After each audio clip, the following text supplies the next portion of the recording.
آج کی دنیا اتنی مصروف ہو چکی ہے کہ دنیا کے ہر کام کے لیے وقت ہے، اپنی عیاشی کے لیے وقت ہے، دنیا کے کاروبار کے لیے وقت ہے، ہر چیز کے لیے وقت ہے، دنیا کے رسم و رواج کے لیے وقت ہے، نہیں وقت تو فقط دین سیکھنے کے لیے وقت نہیں۔ آیا کہا کہ مولا میرے پاس وقت نہیں ہے، دین سیکھنے کے لیے آیا ہوں، سواری سے اتراتا نہیں ہوں۔ اس وقت امام سید الانبیاء نے اس کو یہ آیت مجیدہ تلاوت فرمائی اور اس کو یہ تعلیم دی، فرمایا من یعمل مثقال ذرۃ خیر یرا، جو بھی ذرہ برابر نیکی کرے گا قیامت کے دن اس کو دیکھے گا، ومن یعمل مثقال ذرۃ شر یرا، جو بھی ذرہ برابر برائی کرے گا قیامت کے دن اس کو دیکھے گا۔ جیسے یہ آیت مجیدہ سنی تو اس وقت کہتے یا رسول اللہ مجھے دین سمجھ میں آ گیا، اپنی سواری کو واپس پلٹاتا ہے، چلا جاتا ہے۔ پیچھے اصحاب موجود تھے، سید الانبیاء سے کہتے یا رسول اللہ سال ہو گئے ہم آپ سے دین سیکھ رہے ہیں، آج تک ہم نے یہ دعویٰ نہیں کیا ہمیں دین سمجھ میں آ گیا، اتنا عرصہ ہو گیا، سال بیت گئے، آپ کے سامنے ذہن تلمذ کر رہے ہیں، آپ سے درس و تدریس کا سلسلہ جاری ہے، یا رسول اللہ ہم نے آج تک یہ دعویٰ نہیں کیا، یہ عجیب شخص ہے، ابھی سواری سے اترا نہیں، چند لمحے آیا، ایک آیت سنی اور کہتے دین سمجھ میں آ گیا۔ اس وقت سید الانبیاء فرماتے ہیں کہ اے اصحاب کرام یاد رکھنا، جب آیا تھا تو جاہل بن کے آیا تھا، آدھا فقیہن لوٹا ہے تو فقیہ بن کے لوٹا ہے۔ اگر زندگی میں آیت مجیدہ انسان کو سمجھ میں آ جائے کہ ذرہ برابر عمل ضائع نہیں ہونے والا، پھر فرمایا کہ کبھی بھی انسان پھر عمل سے غافل نہیں رہے گا۔ اپنی زندگی کے اندر عمل کو ضروری سمجھو، عمل کا سوال ہوگا، زبانی نعرے کافی نہیں، فقط زبانی اظہار کافی نہیں، زبانی عقیدہ زبان سے کافی نہیں، وہ عقیدہ عقیدہ نہیں، وہ ایمان ایمان نہیں جو تیرے عمل سے ظاہر نہ ہو۔ امام سے پوچھا کہ مولا ایمان کسے کہتے ہیں؟ مل ایمان، مولا ایمان کی حقیقت کیا ہے؟ مولا فرماتے ہیں لیس الایمان بالتحلی ولا بالتمنی، ظاہری زیب و زینت کا نام ایمان نہیں، زبانی دعووں کا نام ایمان نہیں، ظاہری اسلامی حلیہ بنا لینے کا نام ایمان نہیں، یہ امامہ عبا پہن لینے کا نام ایمان نہیں، یہ ظاہری اسلامی حلیے میں آ جانا اسے ایمان نہیں کہتے۔ اب یہ محرم آ رہا ہے نا، فقط لباس کو تبدیل کر لینے کا نام ایمان نہیں۔ مولا بتائیے کہ ایمان کسے کہتے ہیں؟ مولا فرماتے ہیں الایمان ما خلص فی القلب وصدقہ الاعمال، ایمان تو وہ ہے جو تیرے قلب کی گہرائی میں اتر جائے اور تیرا کردار اس کی تصدیق کرتا ہوا۔ نعرہ تکبیر، نعرہ رسالت، یا رسول اللہ، نعرہ ایمان، نعرہ حیدری۔ تیرا کردار بتائیے کہ تو علی کا چاہنے والا ہے، تیرا کردار بتائیے کہ تو حسین سے محبت کرنے والا ہے، تیرا کردار بتائیے کہ تو عزادار حسین ہے۔ اور دوسرا اصول، وقت کے دامن میں گنجائش نہیں، فرمایا امام صادق فرماتے ہیں علمت ان رزقی لا یاکلہ غیری فاطمئننت، امام فرماتے ہیں میری زندگی کا دوسرا اصول یہ ہے کہ جب مجھے اس بات کا یقین ہو گیا کہ میرا رزق میرا غیر نہیں کھا سکتا، میرا رزق مجھے ہی ملے گا، فاطمئننت، تو پھر میں مطمئن ہو گیا۔ یاد رکھیے گا یہ امام ہمیں تعلیم دے رہے ہیں ہماری تربیت کے لیے۔ امام تو وہ عظیم ہستی ہے کہ جن کے صدقے میں پروردگار رزق تقسیم کرتا ہے۔ فرمایا کہ جب مجھے اس بات کا یقین ہو گیا، یاد رکھ، فرمایا اس بات پر یقین رکھ، تیرا رزق تیرا غیر نہیں کھا سکتا۔ لیکن امام فرماتے ہیں کہ عمل کے حوالے سے مطمئن نہیں ہونا، رزق کے حوالے سے پریشان نہیں ہونا۔ پہلے دو اصول، عمل کے حوالے سے مطمئن نہیں ہونا، رزق کے حوالے سے پریشان نہیں ہونا۔ عمل تیری ذمہ داری ہے، رزق اللہ نے اپنے ذمہ لیا ہے، تو اپنی ذمہ داری ادا کر، پروردگار اپنے فضل سے تجھے مالا مال فرما دے گا۔ لیکن ہمارا کام الٹ ہے، ہم الٹ چل رہے ہیں، عمل سے حوالے سے مطمئن ہے، رزق کے حوالے سے پریشان ہے۔ فرمایا مولا فرماتے ہیں خود نہج البلاغہ میں امیر المومنین علی بن ابی طالب فرماتے ہیں لوگوں یاد رکھنا الرزق و رزقان، رزق کی دو قسمیں ہیں، طالب و مطلوب، رزق کی دو قسمیں ہیں، ایک رزق وہ ہے کہ جس کو بندے تلاش کرتے ہیں، ایک رزق وہ ہے جو خود بندوں کو تلاش کرتا ہے۔ فرمایا جس رزق کو بندے تلاش کرتے ہیں نا، ان بندوں کو موت تلاش کرتی ہے۔ یہ بندے رزق تک نہیں پہنچیں گے، موت ان بندوں تک پہنچ جائے گی۔ اس لیے یاد رکھ، اپنے لیے اپنے آپ کو عمل کے لیے آمادہ کر، رزق پروردگار تجھے عطا فرمائے گا۔ ایک مرتبہ امیر کائنات نے فرمایا ہر بندے کو رزق ملے گا، کوئی انسان بھوکا نہیں مرے گا۔ ابو درداء صحابی اٹھے، مولا اگر ایک بندے کو ایک حجرے میں بند کر دیا جائے، ایک صحرا میں حجرہ ہو کہ جس حجرے میں نہ دروازہ ہو، نہ کھڑکی ہو، نہ کوئی باہر سے اندر آ سکے، نہ کوئی اندر سے باہر جا سکے، مولا کیا اس کو بھی رزق ملے گا؟ امام فرماتے ہیں ہاں اس کو بھی رزق ملے گا۔ مولا اس کا رزق کہاں سے آئے گا؟ مولا فرماتے ہیں جہاں سے اس کی موت آئے گی، کیونکہ جو موت کا مالک ہے وہی رزق کا بھی مالک ہے۔ اور مولا فرماتے ہیں تعجب ہے اس انسان پر کہ جو عمل کے حوالے سے پریشان نہیں ہے، رزق کے حوالے سے پریشان ہے۔ عمل کی ذمہ داری اس کی اپنی تھی، رزق اللہ نے اپنے ذمہ لیا تھا، یہ اپنی ذمہ داری کے حوالے سے مطمئن ہے، اور جو چیز اللہ نے اپنے ذمہ لی ہے اس کے حوالے سے یہ پریشان ہے۔ تعجب ہے اس انسان پر کہ ہر وقت کا کھانا کھانے کے لیے اس کو مل جاتا ہے، پھر بھی یہ پریشان ہے، اور ہر لحظے کے بعد یہ موت کے قریب ہو رہا ہے، ہر لحظے کے بعد اپنی زندگی میں کمی پیدا ہو رہی ہے، ہر لحظے کے بعد اپنے موت کے قریب ہوتا جا رہا ہے، لیکن پھر بھی موت کے حوالے سے مطمئن ہے، رزق کے حوالے سے یہ پریشان ہے۔ اس لیے یاد رکھ پروردگار نے یہ رزق اپنے ذمہ لیا۔ امام صادق نے فرمایا کہ جو لکھا ہے وہ مل مل کے رہے گا، اس کے حوالے سے تو نے پریشان نہیں ہونا۔ اور تیسرا اصول امام فرماتے ہیں علم تو ان اللہ مطلع علیہ فاستحییت، فرمایا میری زندگی کا تیسرا اصول یہ کہ جب بھی مجھے اس بات کا یقین ہو گیا نا پروردگار میرے ہر عمل سے واقف ہے، کوئی عمل اس سے چھپا ہوا نہیں، فاستحییت، اب مجھے اس کے سامنے عمل کرتے ہوئے حیا، گناہ کرتے ہوئے انسان کو حیا کرنی چاہیے۔ وہ ہے کہ امام نے یہ پیغام دیا ہے کہ میرے چاہنے والوں جب بھی عمل کرو نا تو عمل کرنے سے پہلے سوچا کرنا کہ کس ذات کے سامنے کرنا ہے۔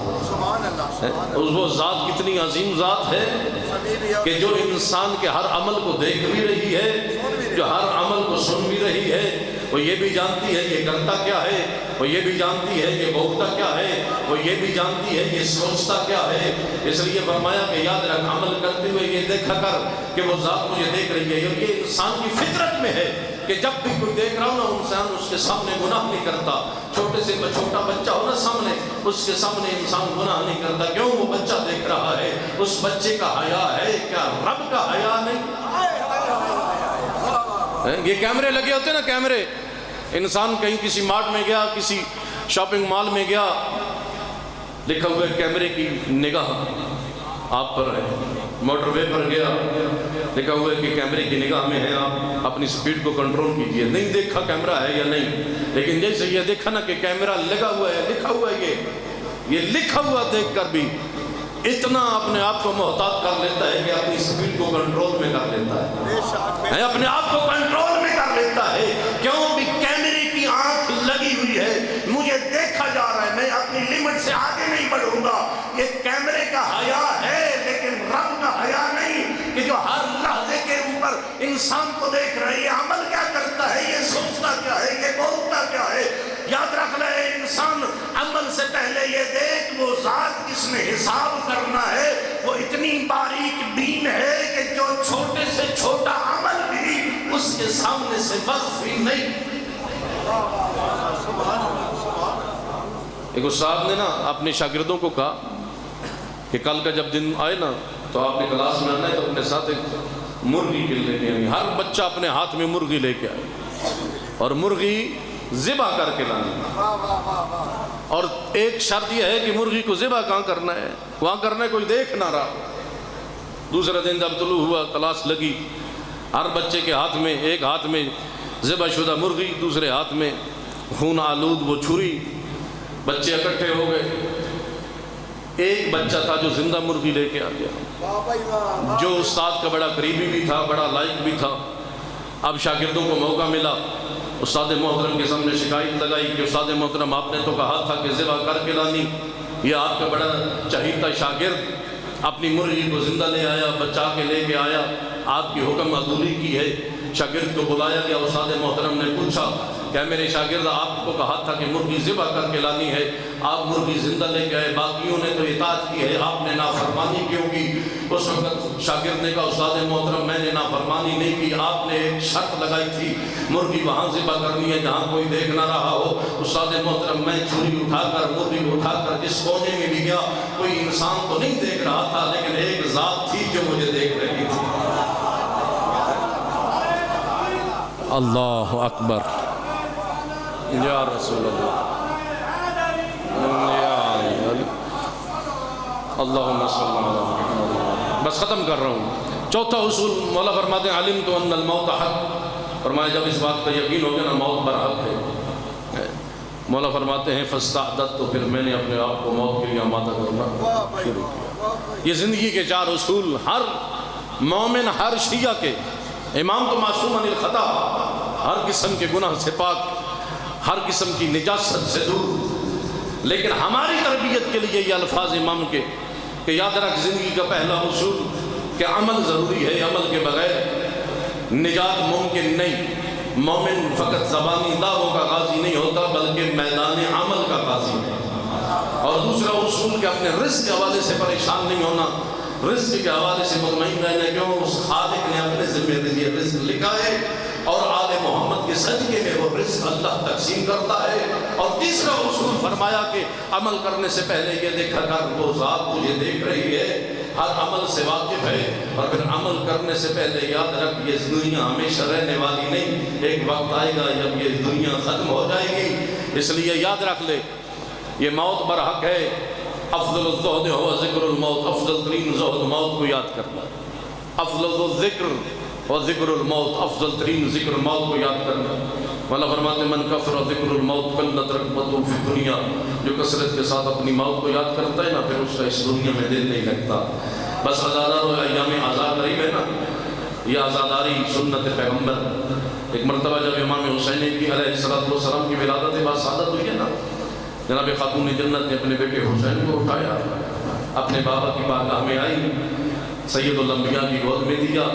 سید الانبیاء نے جب اپنے بیٹے حسین کو دیکھا تو خوش ہوئے، بوسہ دیا نا تو پھر آنکھوں سے آنسو جاری۔ جب بی بی نے یہ منظر دیکھا نا تو ایک مرتبہ کہا بابا یہ تو خوشی کا موقع تھا، آپ کی آنکھوں میں آنسو کیوں جاری؟ اس وقت سید الانبیاء نے فرمایا کہا بیٹا جیسی حسین میری گود میں آئے ہیں نا اسی وقت جبریل امین آئے ہیں اور آ کر کہا ہے اللہ کے رسول پروردگار کہہ رہا ہے یہی آپ کا حسین ہوگا، کربلا کی زمین ہوگی۔ 3 دن کی پیاس کی حالت میں بے یار و مددگار جس کو شہید کر دیا جائے گا۔ عزاداروں بی بی نے یہ جملہ سنا، ایک مرتبہ آنکھوں سے آنسو جاری۔ کہا بابا کیا آپ اس وقت موجود ہوں گے؟ کہا بیٹا میں نہیں ہوں گا۔ کہا بابا کیا اس وقت علی ہوں گے؟ کہا نہیں علی نہیں ہوں گے۔ کہا بابا کیا میں ہوں گی؟ کہا نہیں بیٹا آپ بھی نہیں ہوں گی۔ کہا کیا میرا بیٹا حسن ہوگا؟ کہا نہیں۔ کہا بابا پھر کون ہوگا جو میرے حسین پر روئے گا؟ عزاداروں اس وقت سید الانبیاء نے آپ کو یاد کیا، کہا بیٹا پروردگار ایک ایسی قوم کو پیدا کرے گا جو تیرے حسین کو روئے گی، جس کے بچے تیرے حسین کو روئیں گے، جس کے بوڑھے تیرے حسین کو روئیں گے، جس کی خواتین تیرے حسین کو روئیں گی۔ عزاداروں بی بی نے اس وقت وعدہ کیا، کہا بابا پھر میں وعدہ کرتی ہوں کہ میں اپنے حسین کو ہونے والوں کی جنت کی ضمانت دیتی ہوں۔ عزاداروں امام صادق علیہ السلام کی روایت کے جملے ہیں جب قیامت کا دن ہوگا نا ہاتف غیبی کی آواز آئے گی یا اہل معشر غضوا ابصارکم نکشوا رؤوسکم، اے معشر والو اپنی گردنوں کو جھکا دو، اپنی آنکھوں کو بند کر دو۔ کیوں؟ اس لیے کیونکہ تیرے نبی کی بیٹی کا گزر معشر کے میدان سے ہو رہا ہے۔ عزاداروں میں کہتا ہوں کاش کوئی ایسا ہی منادی ندا لگانے والا شام کے بازار میں بھی ہوتا۔ وہ کہتا ہے شام والو، اے بازار شام والو اپنی آنکھوں کو بند کر لو، اپنی گردنوں کو جھکا دو، کیوں نبی کی بیٹیوں کا گزر شام کے بازار سے ہو رہا ہے۔ اجرکم اللہ۔ عزاداروں بی بی جیسی آئیں گی نا ایک مرتبہ تمام انبیاء کی صفیں لگی ہوں گی، ائمہ کی صفیں لگی ہوں گی، تمام انبیاء اپنی آنکھوں کو بند کریں گے، اپنی آنکھوں کو جھکائیں گے، گردنوں کو جھکائیں گے۔ عزاداروں اسی وقت سید الانبیاء بھی پوچھیں گے پروردگارا میں بھی اہل محشر کے سے ہوں، کیا میں بھی اپنی آنکھوں کو بند کروں؟ کیا میں بھی اپنی گردن کو جھکاؤں؟ اسی وقت ہاتف غیبی کی آواز آئے گی ہاں میرے حبیب تو بھی اپنی آنکھیں بند کر لے، تو بھی اپنی گردن کو جھکا لے، پروردگارا وہ تو میری بیٹی ہے، باپ اور بیٹی میں تو کوئی پردہ نہیں ہوتا۔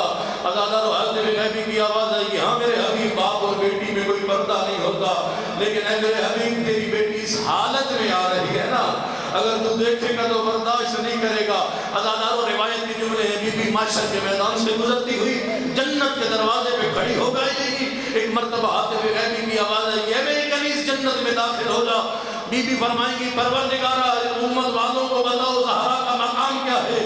عزادارو پروردگار سیدہ کو حق کی شفاعت عطا فرمائے گی اور کہے گی وہ ذات کہ اے میری کنیز جس کو چاہتی ہو اپنے ساتھ جنت میں لے جا۔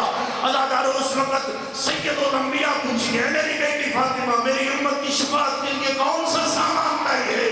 اور روایت کے جملے ایک مرتبہ بی بی اپنے چادر کے دامن کو پھیلائے گی اور کہے گی بابا میں آپ کی امت کی شفاعت کے لیے اپنے حسین کا زخمی کرتا لائی ہوں، اور بابا میں آپ کی امت کی شفاعت کے لیے اپنے عباس کے 2 کٹے بازو لائی ہوں، بابا میں آپ کی امت کی شفاعت کے لیے اپنی زینب کی زخمی چادر۔ علی لعنت اللہ علی القوم الظالمین وسیعلم الذین ظلموا أيّ منقلب ينقلبون۔ مولا پاک